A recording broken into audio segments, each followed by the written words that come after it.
Gentlemen, let me ask you a direct question. If your wife still finds pleasure on her own, but seems to avoid intimacy with you, would you even know? And if you did know, have you ever had that quiet, sinking thought in the back of your mind? If she can do that for herself, maybe she just doesn't need me anymore? This is a question that creates a silent wall between millions of good couples.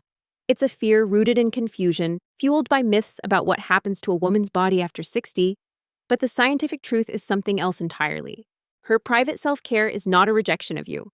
In fact, it might just be the single most powerful tool she has to restore her body, reclaim her vitality, and ultimately, find her way back to the intimacy you both miss.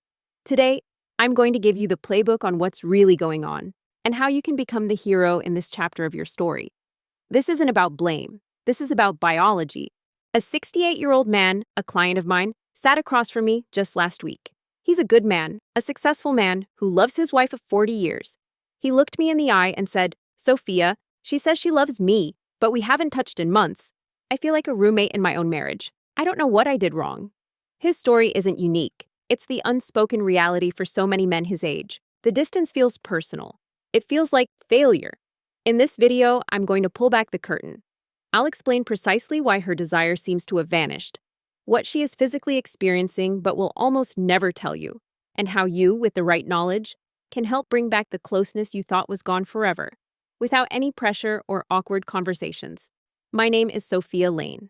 For over 20 years, my entire career has been dedicated to studying the science of intimacy after menopause, the physical, the emotional, and the relational changes. My mission now is simple: to give men the facts so they can understand the women they love, and to help couples reconnect using a foundation of science, not guesswork. If you take this to heart, you won't just solve a problem. You might just rediscover the woman you fell in love with. And before we get into it, do me a favor and comment with your city or state below. I read every single comment, and it helps me know who I'm talking to. All right, let's get straight to the point. We have to dismantle the myths that are poisoning your perspective. The biggest one, the one that makes you feel irrelevant, is this. Myth number 1. If she's touching herself, she doesn't want or need her husband. Men, I need you to burn this idea out of your mind right now. This is fundamentally not true. Let me give you an analogy. If your wife started going to a physical therapy appointment twice a week to deal with a bad knee, would you be jealous of the physical therapist? Would you think, she's letting him help her so she doesn't need me to open jars anymore? Of course not. You'd be relieved she's taking care of her health so you can go for walks together again. You need to start thinking of her self-pleasure in exactly the same way. It is a necessary form of physical therapy for her pelvic health. After menopause, the drop in estrogen causes a condition called vaginal atrophy. It's a medical term, and it's not pretty. The tissues in that entire region become thinner, more fragile, less elastic, and much, much drier. Intimacy, for her, can go from being a source of pleasure to a source of friction and pain. When something hurts, the brain learns to avoid it. Her avoidance of intimacy might have nothing to do with her desire for you, and everything to do with a physical reality she is too embarrassed or ashamed to explain. Gentle, regular self-stimulation is the most effective way to counteract this. It drives blood flow into those tissues. That blood flow is everything. It delivers oxygen and nutrients, it helps keep the tissue plump and healthy, and it stimulates natural lubrication. She isn't replacing you, she is restoring the physical capacity for intimacy. She is, in effect, tending the garden so that it's a welcoming place when you visit. It is not an act of rejection, it is an act of preparation. In just 60 seconds, I'm going to tell you the easiest first step you can take to help rebuild her desire. This brings us to the second destructive myth, the one that creates so much confusion. After menopause, a woman's sex drive just disappears. False. It doesn't disappear. It changes its operating system. Think of it like this. For most of her life, her desire was probably spontaneous. It was like a gas pilot light, always on, ready to flare up with a thought, a look, a memory. After menopause, that hormonal pilot light often goes out. Her desire system reboots and becomes responsive. This is the key word I want you to remember: responsive. It means her desire doesn't start the engine anymore. Her desire is the passenger that gets in the car once the engine is already warm and running. It now requires a direct trigger to awaken. Emotional safety, warmth, affection, and gentle, non-demanding physical stimulation. She has to feel pleasure before her brain registers desire. Many women don't even understand this shift in themselves. They just think, I'm broken, I don't want it anymore. And you, seeing no initiation from her, logically conclude, she doesn't want me anymore. You're both misreading the signals. Her self-pleasure is often her way of figuring out the new instruction manual for her own body. It's a low-pressure way for her to find the on switch again, to remind her body that pleasure is still possible. Before we get to the how, there's one more myth I absolutely have to bust. The third myth is a quiet one, but it's important. It's unhealthy or strange for a woman her age. Gentlemen, from a purely scientific and medical perspective, this is backward. Regular orgasms are one of the best things for her overall health as she ages, which in turn is great for your life together.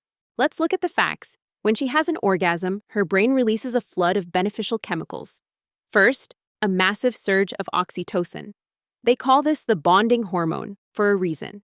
It reduces stress, lowers blood pressure, and promotes a deep sense of calm and connection. It's also a natural sleep aid. If your wife struggles with anxiety or sleepless nights, this is nature's best medicine. Second, her brain releases endorphins, which are the body's natural painkillers and mood elevators. It's a legal, free, and effective antidepressant. A happier, less stressed wife makes for a happier, less stressed home life for you. Third, we have to talk about pelvic floor strength. The contractions during an orgasm are a workout for her pelvic floor muscles. Why should you care about that? A strong pelvic floor is what helps prevent urinary incontinence. Those little leaks when she coughs or laughs that can make a woman feel embarrassed and unsexy. A strong pelvic floor also directly increases the intensity of her physical sensations, which can make intimacy more rewarding for her. So when you reframe it, her private self-care helps her sleep better, feel happier, and maintain her body in a way that keeps her healthy and continent. These are all profound benefits to her quality of life, and by extension, your shared quality of life. So, if all of this is true, if it's physically necessary, good for her health, and not a rejection of you, then why on earth won't she just tell you this? The silence men is almost never about you. It's about her. You have to understand the three heavy burdens she carries: shame, fear, and a deep-seated instinct to protect you. First, shame. For many women of her generation, they were raised with the message that their sexuality was for procreation and for their husband's pleasure. The idea of owning and acting on her own desire, especially as a grandmother, can feel deeply taboo or selfish. It's a lifetime of cultural programming that is very hard to undo. She's silent because she's ashamed of a perfectly normal, healthy function. Second, she is worried about what other people would think. We live in an ageist society that acts like sensuality has an expiration date. She fears being seen as weird or improper for a woman her age. But the biggest reason for her silence, and I need you to really hear this, is her fear of hurting you. She knows intuitively that a man's ego is often tied to his ability to please his partner. She looks at you, the man she has loved for decades, and she thinks, if I tell him I do this, he will hear that he is not enough for me. He will think he has failed. Her silence is not meant to be a deception. It is a misguided attempt to protect your feelings. She would rather carry the burden of her physical discomforts and changes alone than risk making you feel inadequate. But this silence, born of a protective instinct, is what creates the chasm between you. It allows misunderstanding and resentment to grow in the dark. The only way to fix it is to turn on the light. And that starts with you having the right information. Coming up, the exact phrase you can use that will help her finally open up about what she truly needs. Okay, let's get into the playbook. What can you do? Your role is not to fix her, but to create an environment of such profound safety and understanding that she feels comfortable re-engaging. This is about support, not solutions. First, you need to understand the practical tools she needs. Lubrication is non-negotiable. It is not an optional accessory. It is a medical necessity for her comfort. Think of it like using motor oil in an engine. You just have to have it. Encourage it.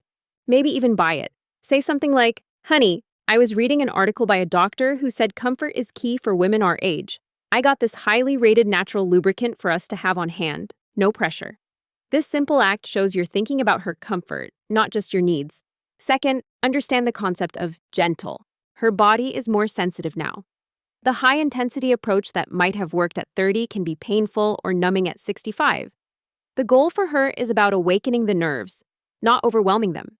This applies to everything from gentle vibration massagers she might use on her own to the way you touch her. Think less about a destination and more about just enjoying the journey. Third, And this is the big one for you. Eliminate pressure. The moment she feels an expectation to perform or to reach a specific goal, her anxiety spikes, her body tenses up, and any chance of responsive desire is gone. Your new mission is to make no expectations the foundation of your physical relationship. How do you do that? By saying it out loud. Honey, let's just cuddle. No other expectations. I just want to feel you close. Let's just lie here and I'll rub your back. That's all. When you consistently prove that touch does not always have to lead to a specific outcome, you rebuild the trust and safety she needs for her body to relax and open up again. Ladies who might be watching, if hearing this from a man's perspective is giving you hope, type hope in the comments.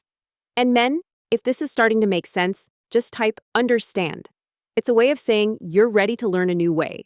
Now, I want to talk directly to you, man to woman, about how to become her hero in this.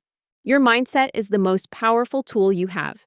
For years, you've been conditioned to believe that your job is to be the provider of her pleasure. It's time for a promotion. Your new job is to be the guardian of her safety. When she feels completely safe with you, physically safe, emotionally safe, that is when intimacy flourishes. So, step 1, stop seeing her self-care as competition. Start seeing it as her training for the team. When she takes care of her body, she's making it a more pleasurable place to be for both of you. You want to encourage that. Celebrate it. Step 2, adopt the mantra, support first, pressure never. Let this guide every interaction you have. Your goal is to make her feel so supported that she feels comfortable sharing her vulnerabilities with you.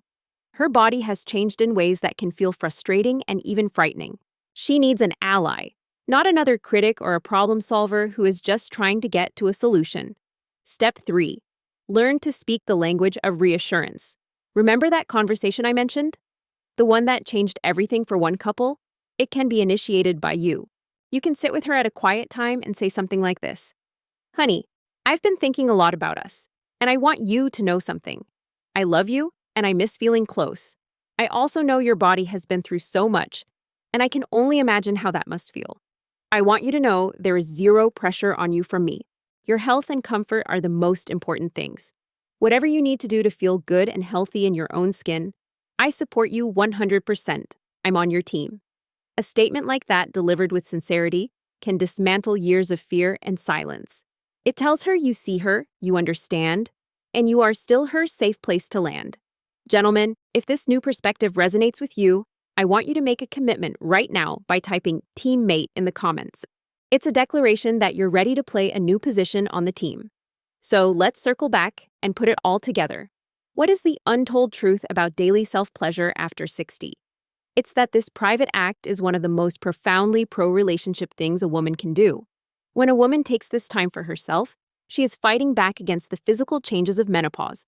She is healing dryness, she is keeping tissues healthy, she is strengthening her body, she is balancing her own hormones, she is lowering her stress, she is improving her sleep. She is, in essence, tuning her own instrument. And when her instrument is in tune, it is capable of creating beautiful music with yours. Your job is not to play her instrument for her. Your job is to be the appreciative audience, the supportive conductor, the safe concert hall where she feels free to play. So let's be crystal clear. Gentlemen, her self-care is not a rejection of you. It is a restoration of her. It is her way of keeping the embers glowing so that you, with your warmth and understanding, can help bring back the flame. And ladies, you need to hear this too. This is not shame. This is self-care. It's about honoring the body you have lived in for over 6 decades and giving it the kindness and attention it deserves. True intimacy at any age isn't about mechanics. It's about connection. And connection is impossible without understanding. When you, as a man, choose to understand her reality, you give her the greatest gift you possibly can. The freedom to be whole. I want to hear from you. In the comments, tell me your age and tell me what part of this message hit home the hardest for you. Your honesty helps everyone else here feel less alone. If you're a man over 60 or you care about one, and you believe it's time for real, honest conversations like this, do yourself a favor and subscribe to this channel. We're just getting started. And finally, if this video opened your eyes, if it gave you a new way to think about your partner or your relationship, I guarantee there is another man in your life who needs to hear it too. Send this video to a friend your age. It could be the most important conversation starter he gets all year. And don't click away just yet. The essential next video in this series, Menopause and Desire, The 3 biggest mistakes couples make is right here on your screen. It's the next piece of the puzzle. Click it now and let's continue this journey together. Stay strong, stay connected, and stay curious.